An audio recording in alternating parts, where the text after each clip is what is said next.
been a minute since I actually filmed something called mental health. I also have my laptop so that I can read notes and stuff. I know I promised a last year, and by last year I mean like 2 months ago. I said like I was gonna do a tier list, gap reaction, which I still have to do because I haven't seen it. Today I really want to focus on what made me come back.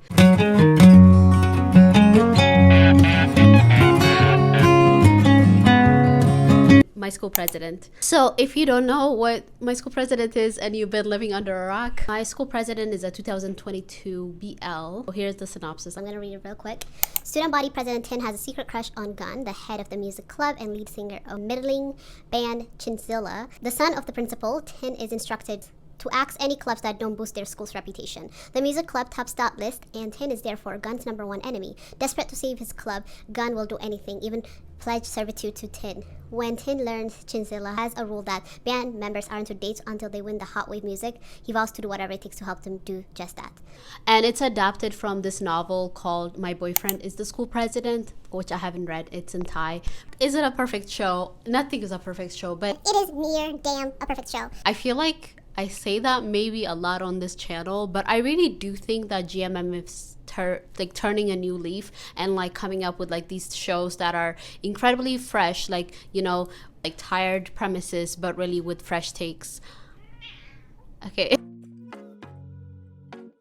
The world building is like one of the things I noticed right away about the show. It is essentially a gay musical. After watching, I think, the first episode, I was under the impression that it was going to be just take on another similar course as most high school based BLs, where one character is pining another one and we have to watch them kind of like pine and yearn until the finale. However, the second episode is what like made me be like, okay, I'm definitely gonna wait every week for this. Like the first episode was when we like realized that Tin is this like an enemy with the school music club, and then episode 2 we learned that Tin actually became the president so that he can help Gun's band, someone he has been yearning since freshman year, and this was like his secret plan to basically get like Gun to be his boyfriend. Usually don't get those perspectives in really a lot of shows, but like especially BLs, we kind of get that like formulaic BL outlook where we just see people kind of go through all the motions and we see it from that one perspective, and then the other person's like, I also did like you this whole time, and it's like, why didn't you say something? Obviously they flipped the script completely. I think what made this show is the same thing I liked about Bad Buddy and other shows that I have praised over the years. The friends, the family, the environment in general is very developed, and so it made the world building very, very believable. I always say that when the ecosystem of the show is good, I feel like then it makes the world building incredibly like believable, and that's why I really ended up liking My School President. That's why I didn't like shows like Big Dragon or Ken Porsche as much, because the world building was not so believable, and so I wasn't able to root for these characters who are supposedly in love. I feel like I can say a lot about the show, but I found this review when I was poking around on Drama List, so I'm gonna read it to you. It's kind of long, so you can just go to this time if you don't want to listen to it, but I think you should. So the title is called This Is How You Do a Gay Musical. My School President might not be an original soundtrack. Two boys in high school, one had a secret crush and chased the other. Been there, done that. I mean, after more than 100 gay romance shows, I'm not even joking, check my stats, you'd think I'd seen it all. Yes, I've seen everything in My School President before, but not like this. MSP takes all tried and worn tropes, weaves them together seamlessly into this epic gay musical. The show has an energy to which I cannot put into words. For the most of it, MSP is a really fun show, and I agree with that, like completely fun, and I'm going to talk a little bit about that later. Friendship, family, slice of life, youth drama, but there are moments of grief, sadness, which binds the story. And MSP reminds us time and time again, but when it seems everything is lost in gray, you will find the purest emotion left, love. And I think that's what like made the show for me, the plot. So the plot is incredibly uncomplicated, yet we are invested in the well-being of the characters all throughout. We believe these characters to be yearning for each other. They enjoy each other's company, even when they don't. Every part of the story feels like really tightly laid out. And I feel like that doesn't really happen by accident. That comes from really tight writing, great directing, and really good casting. What's really interesting about My School President is that not only does it deal with really like the nature of high school and like how complicated things could be, it also deals with self and community acceptance and grief and family dynamics and really like the overall weirdness of growing up. I haven't been impacted by an OST probably since Until We Meet Again since 2019 because a lot of them kind of blend together for me. Probably I think Bad Buddy, like when Just Friends OST came out, I was like, oh my god, so good.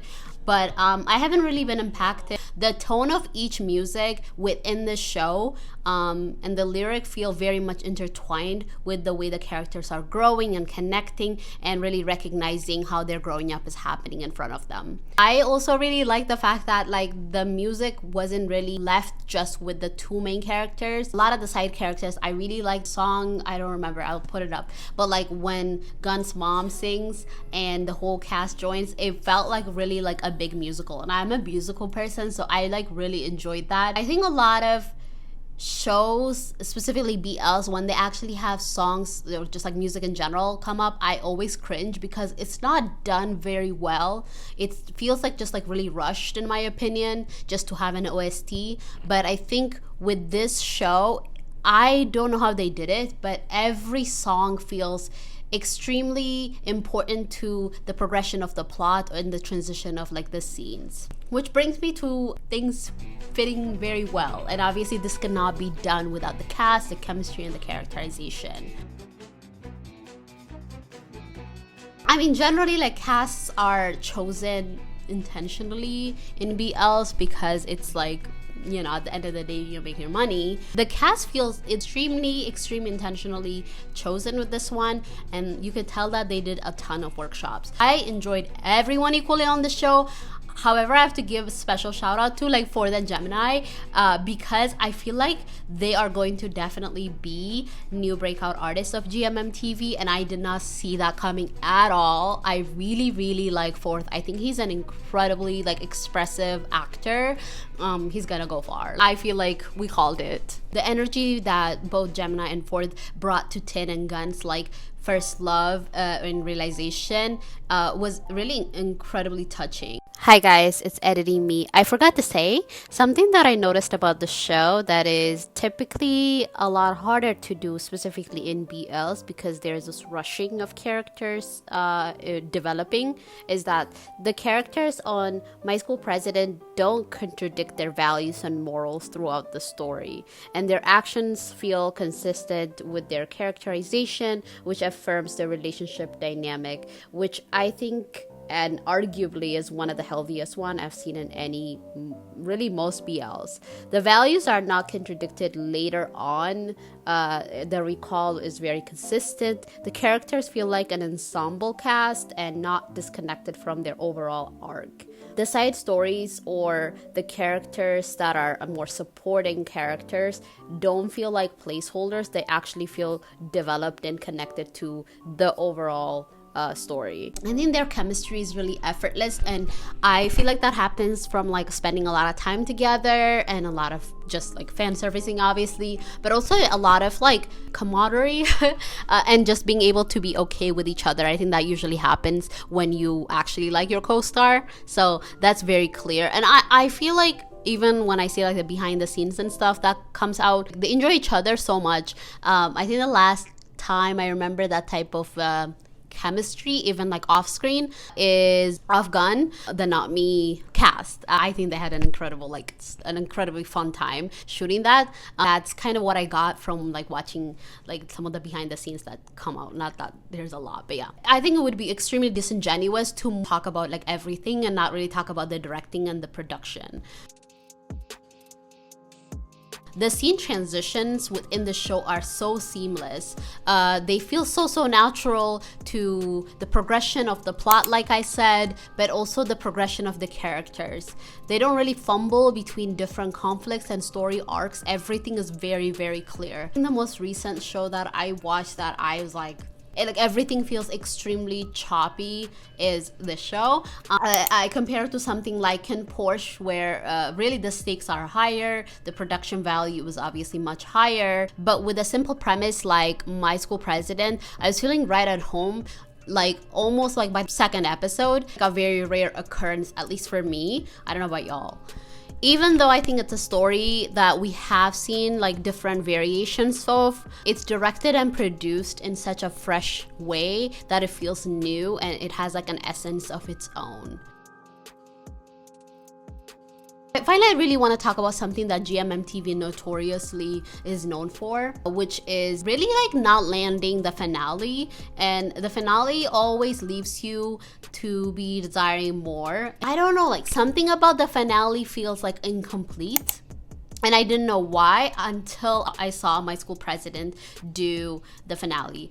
This is probably one of the best finale episodes that GMM has aired in years. Let me just say, probably Vice Versa had a really good finale. Not only do we see Tin and Gun be incredibly expressive toward each other with very like effortless and natural chemistry, but we also get to see, I think, the tightening of many things that were unclear or like really touched on throughout the show, like which faculty they would be attending, not just Tin and Gun, but like their friends as well, the acceptance of their parents, like how's that going, how's that progressing, the school's attitude towards their relationship, like Tin's mom being the principal, and like how does that like impact their relationship and stuff like that. It was just tightened very well. Again, that comes from like really good writing as well, and really recalling, oh, we didn't really talk about this, or we didn't really touch on this, or we didn't really resolve this.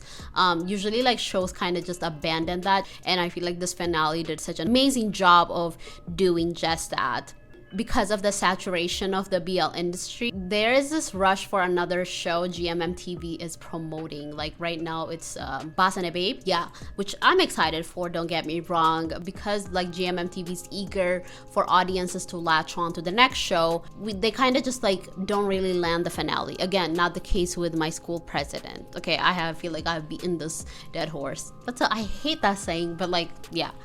I think GMMTV, you can tell, is clearly starting to really listen to their audiences and really like kind of shift the way they are putting out shows.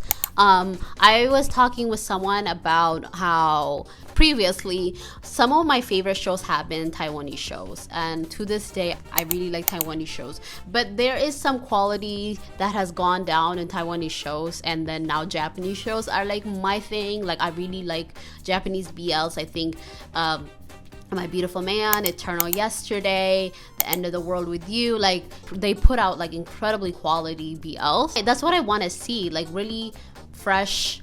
Like even Jacko Frost, like that's a show that I just started about like a guy who has amnesia after a breakup with his boyfriend, and it's just like that's the type of shows I want to watch. Like even though like there's like some of the stories that have been done to death, if we're gonna watch those shows, because of course like we're human and we thirst for those shows, I want them to be done in the way that My School President is done, which is fresh and incredibly effortlessly beautiful. So I wasn't really even thinking about this show going into 2023, and it's really interesting because instead I was thinking that Between Us, which is a show that I've been anticipating for over 2 years, would be my favorite show that I would be talking about like right now, and obviously that's not the case. I'm happy to report the universe has other plans. So let me know if you've watched this show, if you're watching other shows that you're like, I did not expect this to be as good as it is. Right now I'm really enjoying a lot of Japanese shows. I'm really excited for the finale of My Beautiful Man, the second season. And yeah, of course I'm gonna have that tier list, don't worry. I'm back in the States, so I will have a little bit more time to make some of these videos. I really enjoy making these videos, but yeah, I'll talk to you later, and thanks for watching.